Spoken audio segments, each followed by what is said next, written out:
Hey, this is Rick Kaselj from exercisesforinjuries.com and Fix My Back Pain. This is a special video for Mike Westerdahl and everyone at Critical Bench. What I'm going to go through is the best stretch for the lower back. And what that stretch is the cat and dog stretch. So I'm going to get Orsi to end up going through that stretch. So how it works is you're in a 4-point position, so you have your hands are underneath your shoulders. You don't want your hands too far forward because that puts unnecessary stress on your shoulders. When looking at your knees, you want your knees underneath your hips, and you want your knees about hip width apart. And what that ends up doing is it ends up putting you in a good position so you can end up focusing in on your back and working on the mobility when it comes to your back.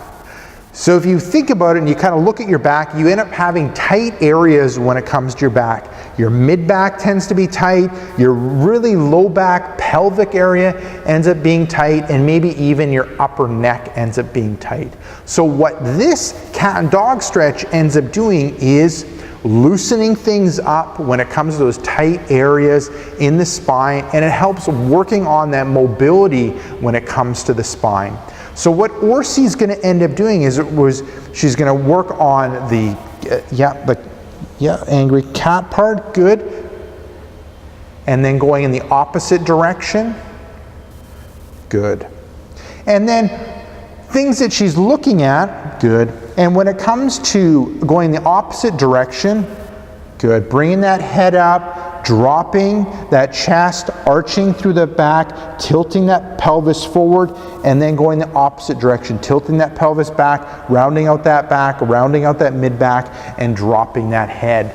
And what she is doing is she's kind of going to the point where she has light resistance and then going in the opposite direction. She's holding the position for about a second or two and then moving in the opposite direction.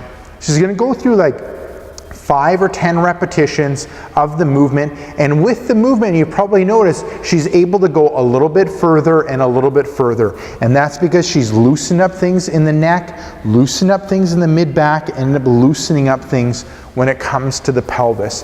And doing this as a lower back stretch, as an excellent lower back stretch, and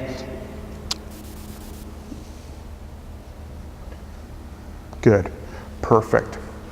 So there you go, now it's your turn. Give that a go, give it a go before you end up exercising in order to loosen up that lower back. I find it's like the best stretch that you can end up doing for your low back. You can do it before working out, you can do it when you wake up, you can do it in the evening in order to loosen up that lower back. So there you go, Mike Westerdahl and everyone at Critical Bench, give that exercise a go and let me know how it feels, how it makes your back feel. You can leave me a comment or question down below. So this is Rick Kaselj from exercisesforinjuries.com and Fix My Back Pain saying take care and bye-bye.